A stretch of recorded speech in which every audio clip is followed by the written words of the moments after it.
बिस्मिल्लाहि मिनश्शैतानिर्रजीम बिस्मिल्लाहिर्रहमानिर्रहीम। अल्लाह के पाक नाम से शुरू करते हैं जो बड़ा मेहरबान और निहायत रहम करने वाला है। यूनिक ग्रुप ऑफ इंस्टीट्यूशन की तरफ से ये ऑनलाइन लेक्चर्स अज़ीज़ तलबा व तालिबात आपकी तालीम और तरबियत के लिए आप तक प्रोवाइड किए जा रहे हैं। मैं हूँ प्रोफेसर राजा वाजिद अली और आप सब बच्चे मुझसे स्टैटिस्टिक्स यानी कि शुमारियात पढ़ते हैं। हमारी क्लास फ़र्स्ट ईयर की है और इस फ़र्स्ट ईयर की क्लास में हमारी बुक कारवान पब्लिशर की जो राइटर हैं मिराजुद्दीन मिर्ज़ा, इसकी बुक से हम काम कर रहे हैं और इसका last chapter binomial and hyper geometric distribution चल रहा है। क्वेश्चन नंबर 13 का सी पार्ट हमने करना है आज के लेक्चर में और इससे आगे इंशाल्लाह 13 कंप्लीट करेंगे और 14 भी कंप्लीट कर लेंगे। हस्ब मामूल हम अपने लेक्चर का आगाज़ ज़िंदगी और मौत की दुआ से करते हैं।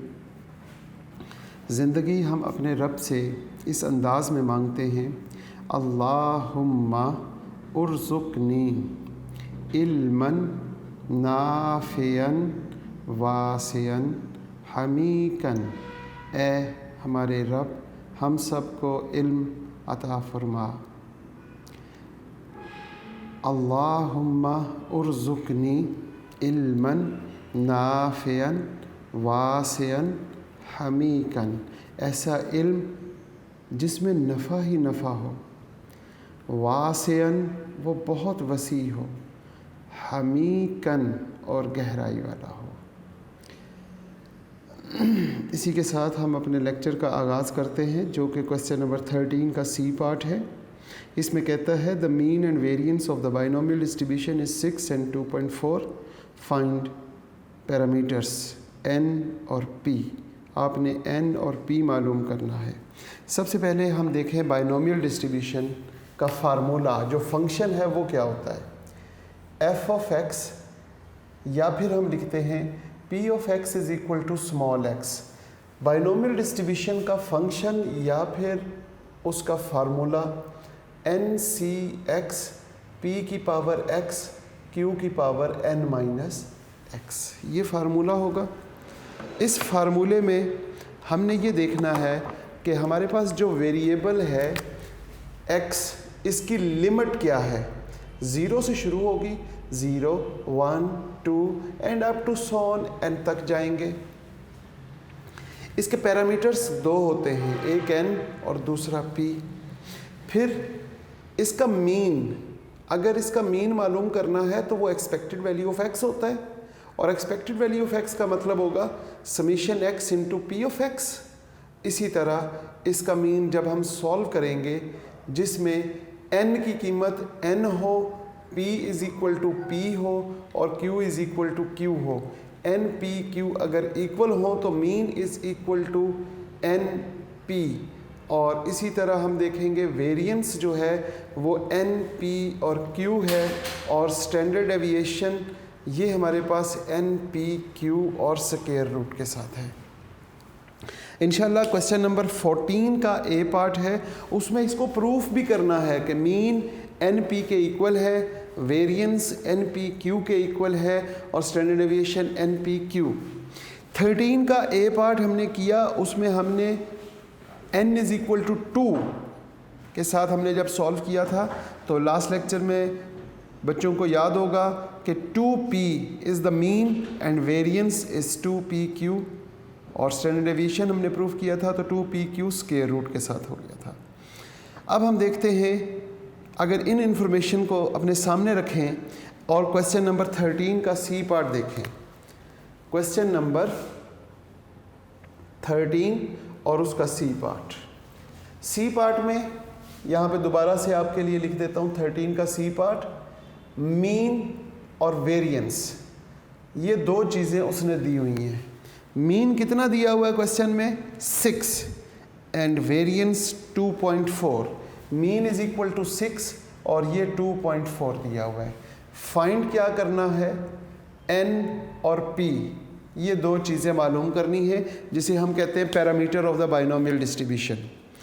अगर हमारे पास मीन और वेरिएंस गिवन हो तो बहुत सिंपल है n और p पैरामीटर मालूम करना। कैसे करेंगे? सॉल्यूशन में हम लिखेंगे सबसे पहले कि mean is equal to 6। So हमें पता है as we know that mean किसके इक्वल होता है? वेरी गुड, NP के। ये अभी हमने देखा है।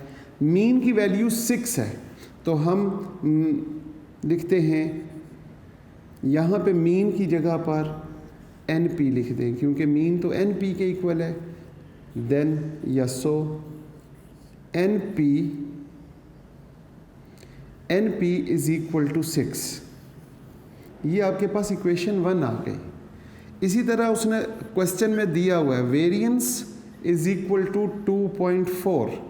आप जानते हैं एज वी नो डैट, हम जानते हैं क्या? NPQ जो है वो किसके इक्वल होता है? VAR, वेरिएंस के। लिहाजा यहाँ पे वेरिएंस की जगह पे हम NPQ लिख दें। NP और Q इज इक्वल टू 2.4। ये आपके पास इक्वेशन 2 आ गई। इक्वेशन 1 और इक्वेशन 2 को गौर से देखते हुए इन्हें अगर डिवाइड कर दें, कैसे डिवाइड करें? इक्वेशन 2 को डिवाइड करें इक्वेशन 1 पे, तो फिर क्या होगा? इक्वेशन 2 है जी NPQ और यहाँ पे लिखेंगे 2.4 over NP is equal to over 6।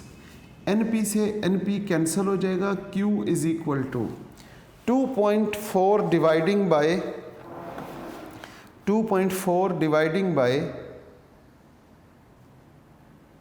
6। 2.4 को जब आप डिवाइड करते हैं 6 पर, तो आपके पास आंसर क्या आएगा? क्योंकि आपको यहाँ पे गिवन है वेरिएंस की वजह से आपने डिवाइड करना है वेरिएंस को मीन पे। हम लिखते हैं जनाब 2.4 mu is equal to 2.4 dividing by 6, तो आंसर आपके पास आ गया 0.4। आंसर क्या आ गया आपके पास? Q is equal to 0.4। जब Q मिल जाए तो आप फ़ौरन P मालूम करने की कोशिश करें, और P इज इक्वल टू किसके इक्वल होता है? 1 माइनस Q। अब यहाँ पर Q की वैल्यू पुट करेंगे 1 माइनस 0.4, तो P की वैल्यू आपके पास आ जाएगी 0.6। ये 0.6 और Q आ गया। अब P की वैल्यू इक्वेशन कहाँ पे पुट करेंगे? 1 में। Put the value of P in equation 1। Put the value of P in equation 1। Equation 1 में लिखा हुआ है n into 0.6 is equal to 6। ये P की जगह पे 0.6 लिख लिया। n is equal to 6 over 0.6 और n इज इक्वल टू आपके पास 10 आ गया। क्वेश्चन में पूछा हुआ था n की वैल्यू बताएं और p की वैल्यू। n की वैल्यू हमारे पास 10 है और p की वैल्यू 0.6। ये आपका आंसर है। उम्मीद करता हूँ कि बच्चों को समझ आ रही होगी। ये क्वेश्चन बहुत आसान सवाल था और इसी तरह के आगे मज़ीद क्वेश्चंस आपकी प्रैक्टिस के लिए प्रोवाइड किए जाएंगे। जबकि इसका डी पार्ट अगर आप गौर से देखें तो क्वेश्चन नंबर 13 का D part, find the probability that the 5 toss of the fair dice 3 appears at no times, at 1 times, at 2 times. हम इस क्वेश्चन को करते हैं और ये क्वेश्चन है हमारे पास क्वेश्चन नंबर 13 का डी पार्ट। अगर हम क्वेश्चन नंबर 13 का डी पार्ट पढ़ें तो हमें पता चलता है क्वेश्चन नंबर 13 और उसका डी पार्ट। सबसे पहली बात उसमें हमें ये चीज़ मालूम हुई कि फाइंड करनी है probabilities that in 5 tosses of the fair dice n is equal to 5, p is equal to 3 को कहता है सक्सेस, तो 1/6, q is equal to 1 minus p, q is equal to 1 minus 1/6, q is equal to 5/6। Formula आप सब बच्चों को आता होगा, probability of x is equal to small x is equal to NCx p की पावर x q की power n minus x। इस फार्मूले में हम वैल्यूज़ पुट करेंगे, यहाँ पे लिखेंगे probability of x is equal to small x, n हमारे पास 5 है, 5cx, p हमारे पास 1/6 और उसकी पावर x और 5/6 और उसकी पावर 5 माइनस x। ये आपके पास क्वेश्चन है जनाब। इसमें हमने वैल्यूज़ पुट कर दी। अब उसने कहा एट नो टाइम्स, जब वो ये पूछेगा फर्स्ट पार्ट में वो ये पूछ रहा है कि at no times it's mean put x is equal to 0। जब आपने 0 पुट किया तो हम लिखेंगे probability of x is equal to 0, 5c 0, 1/6 की पावर 0 और 5/6 की पावर 5 माइनस 0। यहाँ पे आपके पास आंसर क्या आएगा? सबसे पहले 5c 0, आंसर आ गया 1, वेरी गुड। 1/6 की पावर 0, ये भी 1, और 5/6 की पावर 5, 3 1 2 5, हमारे पास आंसर आया 3 1 2 5 ओवर 777 6। लिहाजा इन तीनों को मल्टीप्लाई करने से 3125 ओवर 777 6, ये आपके फर्स्ट पार्ट का आंसर है। सेकंड पार्ट में वो पूछता है वंस और थर्ड पार्ट में पूछ रहा है ट्वाइस। तो वंस का मतलब सब बच्चों को मालूम होगा कि आप 1 पुट कर देंगे और ट्वाइस में आप इसमें 2 पुट कर देंगे। फार्मूला यही रहेगा, क्वेश्चन यही है। तो हम लिखते हैं सेकंड पार्ट ONCE, वंस मालूम करना है तो फार्मूले में 1 पुट करें। Probability of x is equal to 1 is equal to क्या लिखेंगे? 5c1 1/6 की पावर 1 और 5/6 की पावर 5 माइनस 1। जब आप इसको सॉल्व करते हैं तो 5c1 का आंसर तो 5 आ जाएगा। फिर इसी तरीके से 1/6 की पावर 1 है तो 1/6 ही रह जाएगा और 5/6 की पावर 4 ले लेंगे। इन सब को जब हम मल्टीप्लाई करेंगे तो फिर दोबारा से हमारे पास यहाँ पर आंसर आ जाएगा 3125 ओवर 777 6। ये और थर्ड पार्ट में वो कहता है ट्वाइस, TWICE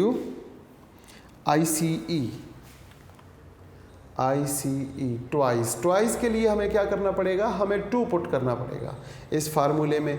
5c2 1/6 की पावर 2 और 5/6 की पावर 5 माइनस 3।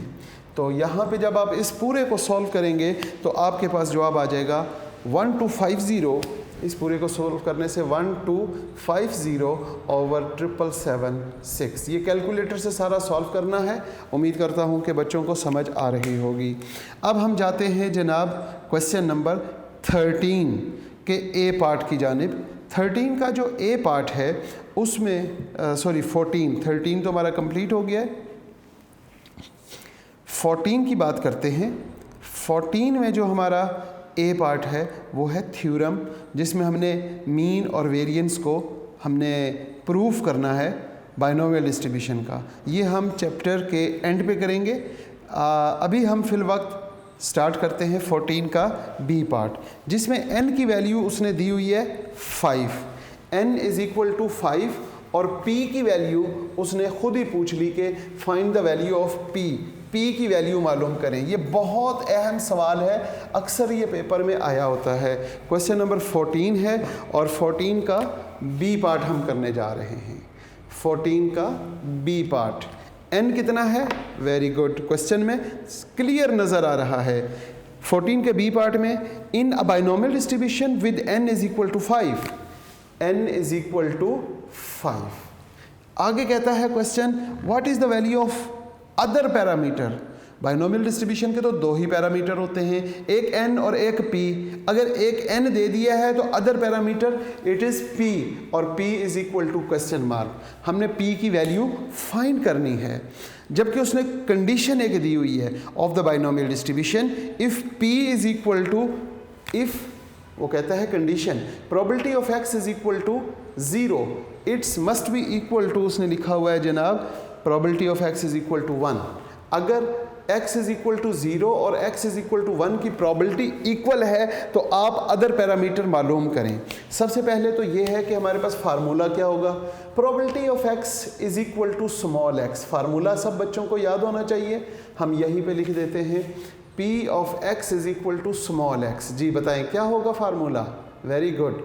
हमारे पास n की वैल्यू 5 है तो हम लिखेंगे 5cx। P की वैल्यू मालूम नहीं है, P ऐसे ही लिख लेते हैं, और Q की वैल्यू भी नहीं मालूम, वो भी ऐसे ही लिख लेते हैं 5 माइनस x। तो ये फार्मूले में वैल्यूज़ पुट कर दी।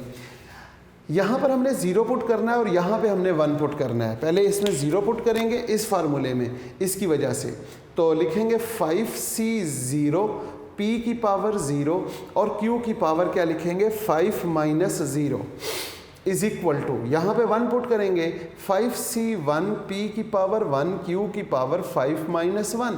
5c0 सब बच्चों को मालूम है क्या होता है, कैलकुलेटर पे चेक कर रहे हैं तो 1 होता है। P की पावर 0 ये भी 1 हो गया, और Q की पावर 5 माइनस 0 मतलब 5 हो गया।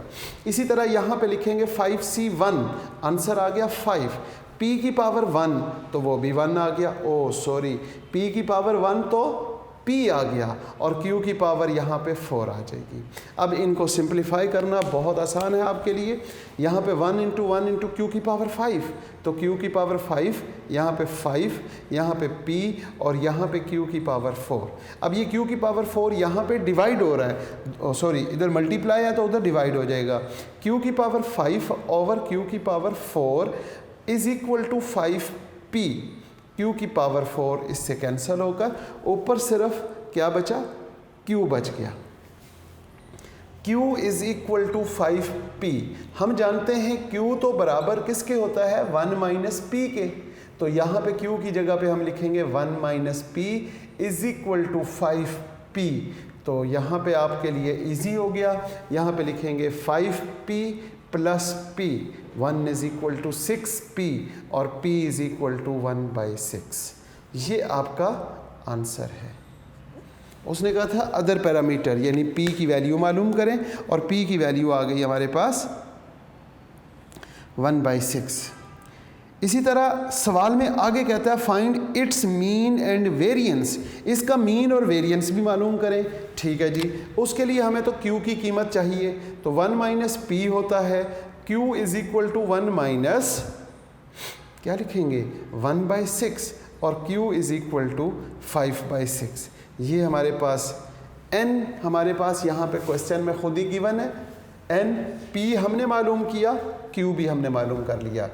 अब उसने पूछा मीन मालूम करें, mean is equal to NP, तो n हमारे पास कितना है 5 और P हमारे पास है 1/6, तो ये हमारे पास कितना आ गया 5/6। Mean is equal to 5/6। Variance पूछा जा रहा है नंबर 2 पे, तो VARIANCE वेरिएंस। NPQ होता है, n की कीमत 5 है, 1/6 और यहाँ पे लिखेंगे 5/6, तो ये जब मल्टीप्लाई करेंगे तो 25/36, तो 25/36 is the variance of the given question. Question number 14 है और 14 का बी पार्ट हमने कंप्लीट किया। अब हम बात करते हैं क्वेश्चन नंबर 14 के सी पार्ट की, जो कि उम्मीद है कि इस साल भी पेपर में आने के इसके बहुत चांसेस हैं। ये अक्सर सवाल पेपर में आया होता है, बहुत आसान है 14 का सी पार्ट, जिसमें n की वैल्यू उसने खुद दे दी। अब जैसे n यहाँ दे दिया था हमें इस क्वेश्चन में भी, और 14 के सी पार्ट में भी n की वैल्यू दे दी, इसके साथ p की वैल्यू भी उसने इसी क्वेश्चन में दे दी। तो अब आप देखें कि 14 का सी पार्ट जिसमें n इज इक्वल टू हमारे पास है 10 और p is equal to 0.4, n is equal to 10 और p इज इक्वल टू 0.4। जब n और p मिल गया तो q is equal to 1 minus p, इसमें वैल्यूज पुट करें और q is equal to 1 minus 0.4, Q is equal to 0.6, Q भी मिल गया। जब N, P और Q मिल जाए तो फिर आप अपने फार्मूले में भी पुट कर सकते हैं अगर कुछ पूछा हुआ है। Find the mean and variance of y। अच्छा, अगर x का मीन और वेरिएंस पूछते तो वो तो बहुत आसान था। मीन किसका पूछते? Mean of x। तो फिर हम क्या करते? एक्सपेक्टेड वैल्यू ऑफ x मालूम कर लेते। ये होता है n p के इक्वल। हम यहाँ पर n को मल्टीप्लाई करते सिंपल p के साथ। हमारे पास n की वैल्यू 10 है और p की वैल्यू 0.4 है। तो expected value of x is a mean of x।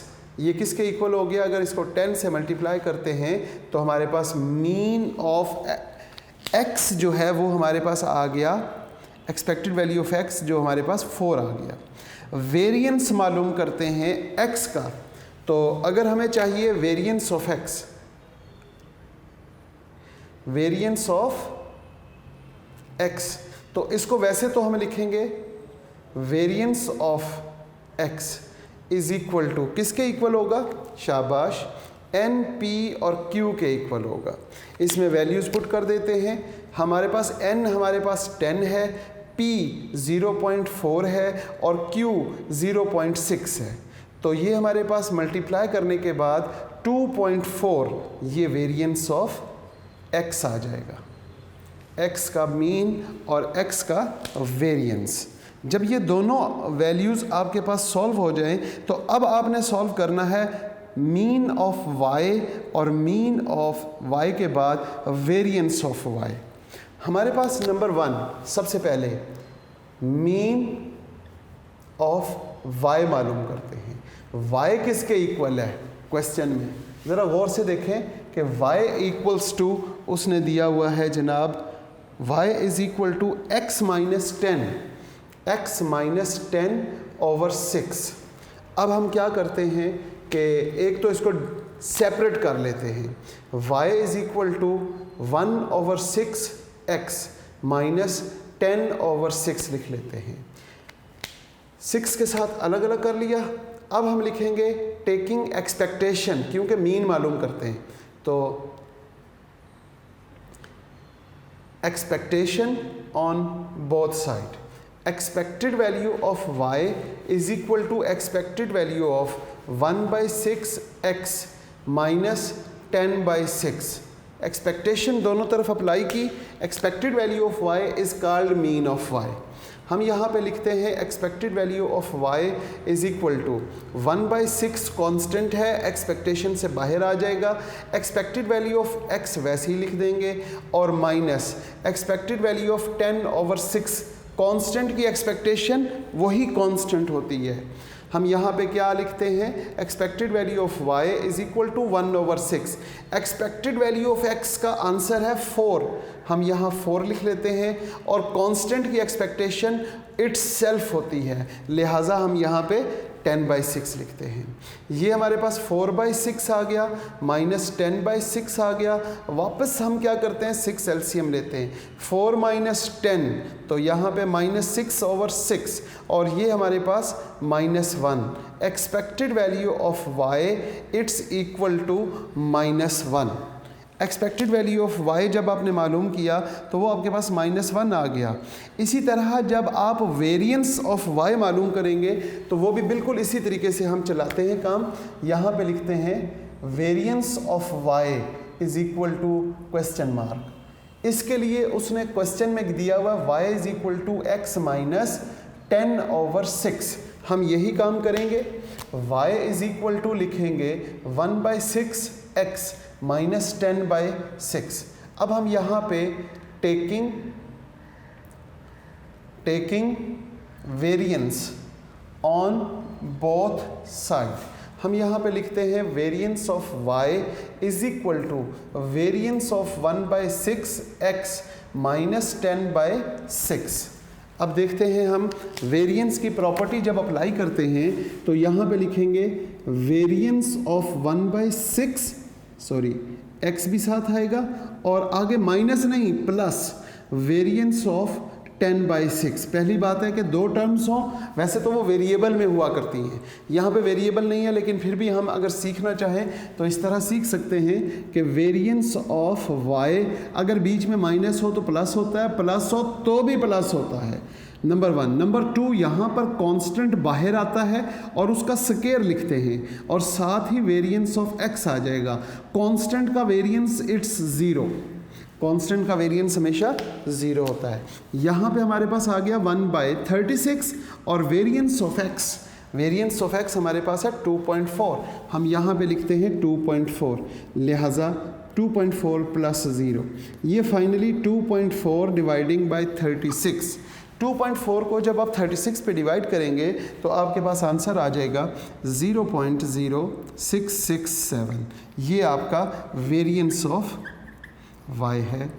और ये इंतहाई अहम सवाल है, अक्सर ये पेपर में आया करता है और इसके चांसेस इस साल भी बहुत ज़्यादा हैं कि ये पेपर में कहीं आ ना जाए।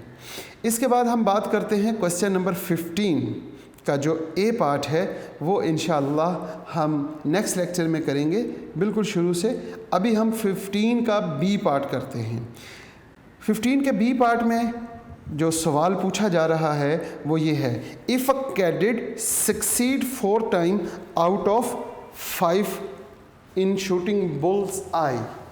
अब आपके पास क्वेश्चन नंबर 15 है और 15 का बी पार्ट है।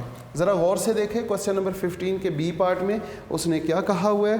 क्वेश्चन नंबर 15 के बी पार्ट में कहता है कि सक्सेस होने के चांसेस हैं 5 में से 4। क्वेश्चन नंबर 15 है और उसका बी पार्ट, तो P की वैल्यू दी हुई है 5 में से 4 टाइम वो सक्सीड होता है, तो फेलियर कितने टाइम होगा वो सब बच्चों को मालूम है। Q = 1 - P, 1 - 4/5, तो Q = 5 - 4 मतलब 1/5 आ जाएगा। यहाँ तक तो मेरा ख्याल है इजी है। इससे आगे भी बहुत आसान है। कहता है व्हाट इज़ द प्रोबेबिलिटी, ये वही पीछे वाले सवाल रिपीट हो गया, what is the probability that he will succeed 3 times and 5 times in 10 attempts. तो इन 10 अटेम्प्ट्स का मतलब ये हुआ कि n = 10। आपके पास n, p और q मिल गया। फार्मूला आप लिखेंगे क्या, probability of x = small x। हमारे पास फार्मूला होता था NCx, p की पावर x और q की पावर n-x। इसमें वैल्यूज़ पुट करते हैं जनाब। Probability of x = small x = n।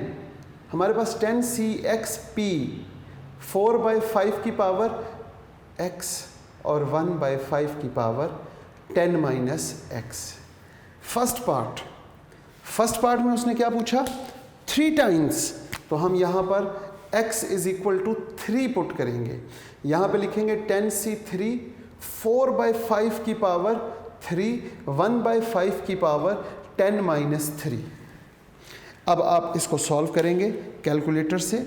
आपके पास कैलकुलेटर से सॉल्व करते हुए 10c3 आंसर 10 आ जाएगा, 4/5 की पावर 3, 1/5 की पावर 7। जब आप इनकी पावर्स लेकर इन्हें मल्टीप्लाई करेंगे तो आपके पास 5c3 जी, आपके पास जो आंसर आता है वो क्या होगा। आप इसे सिंपली 10c3 करते हैं। आपके पास 10 शिफ्ट के साथ आपने डिवाइड को क्लिक करना है और 10 शिफ्ट के साथ आपने क्या करना है, डिवाइड को क्लिक करेंगे तो 10c3 आंसर आ जाएगा 120। आंसर यहाँ पर 120 आएगा। इसके बाद 4 की पावर 3 ले लें और 5 की पावर भी 3 ले लें। यहाँ पे हम एक काम करते हैं, ब्रैकेट में लिखते हैं 4/3 और ब्रैकेट क्लोज़ करेंगे। ब्रैकेट को जैसे ही आपने क्लोज़ किया तो उसकी पावर लिखनी पड़ेगी आपको, क्या उसकी पावर लिखनी पड़ेगी 3। तो आंसर आ जाएगा आपके पास 64/27। जब आपने 3 लिखा तो आंसर क्या आ गया, 64/27।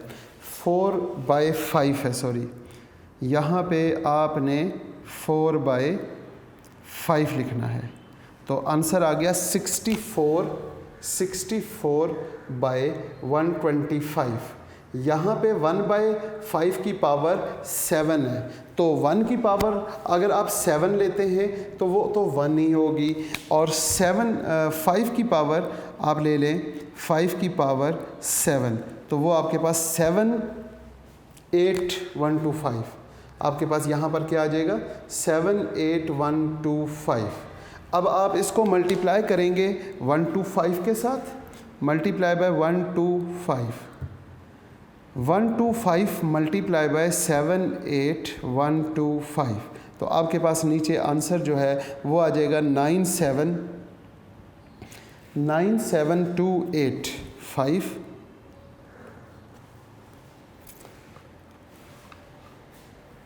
5/4। इसी तरीके से यहाँ पर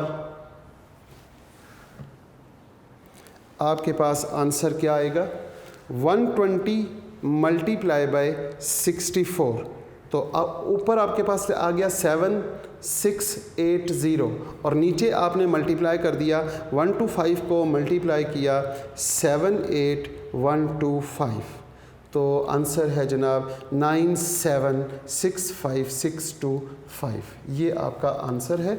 इसको आप बड़े आसान तरीके से, एक और तरीका है कैलकुलेटर से अगर आप सीखना चाहें तो आपने सबसे पहले ब्रैकेट डालनी है। ब्रैकेट में लिखेंगे 10C3, आपने क्या लिखना है 10, शिफ्ट के साथ डिवाइड का बटन और 3 लिख लिया और ब्रैकेट बंद कर ली। इसी के साथ आपने ब्रैकेट दोबारा स्टार्ट करनी है और उसमें लिखना है 4/5 और ब्रैकेट आगे जाके क्लोज़ करें और उसकी पावर देंगे आप 3। साथ ही आपने क्या करना है ब्रैकेट दोबारा स्टार्ट करनी है 1/5 लिखेंगे और 1/5 के बाद आप उसकी पावर में लिख देंगे 7, तो फाइनल आंसर आ जाएगा 1536। इसकी कैंसलेशन के बाद आपके पास जो आंसर आएगा वो आएगा जनाब, पॉइंट्स में लिखना चाहें तो आप लिख सकते हैं 1536 डिवाइडिंग बाय 1953125। बिल्कुल इसी तरीके से नेक्स्ट जो है पार्ट, उसमें n की जगह पे आपने x की जगह पे सिंपल 5 पुट करना है और 5 पुट करके उसको सॉल्व करेंगे तो आपके पास जवाब आ जाएगा। जो इसका नेक्स्ट पार्ट है उसमें उसने कहा था कि 5 टाइम्स इन 10 अटेम्प्ट्स, पहले में 3 था और दूसरे में 5, तो आप सिंपल फार्मूले में 5 पुट करेंगे। Probability of x is equal to 5, आप लिखेंगे 10C5, फिर लिखेंगे 4/5 रेज़ टू पावर 5 और फाइनल 1/5 और इसकी पावर 10-5। तो जब आप यहाँ पे 5 पुट करते हैं तो 5 पुट करने से आपके पास जो आंसर आएगा वो देखेंगे, हमने यहाँ पे 5 पुट किया, इसके बाद हमारे पास 4/5 की पावर भी 5 है और फाइनल 10C5 लिखते हुए आपके पास फाइनल आंसर आ जाएगा। और वो आपके पास पॉइंट्स में लिखना चाहें या फिर आप इसे कैलकुलेट करें तो 258048 डिवाइडिंग बाय 9765625, ये आपका आंसर है 5 के साथ। उम्मीद करता हूँ कि आप सब बच्चों को ये क्वेश्चन समझ आ गया होगा। इसी के साथ आज के लेक्चर का इख्तिताम करते हैं इस दुआ के साथ। अज़ीज़ तुलबा व तालिबात, आप जहाँ रहें खुश रहें, सलामत रहें, ईमान वाली और सेहत वाली ज़िंदगी अल्लाह पाक आपको अता करे। इंशाअल्लाह नेक्स्ट लेक्चर में क्वेश्चन नंबर 15 का ए पार्ट करेंगे और उसके साथ हम क्वेश्चन नंबर 16, 17 कंप्लीट करेंगे। अल्लाह हाफ़िज़।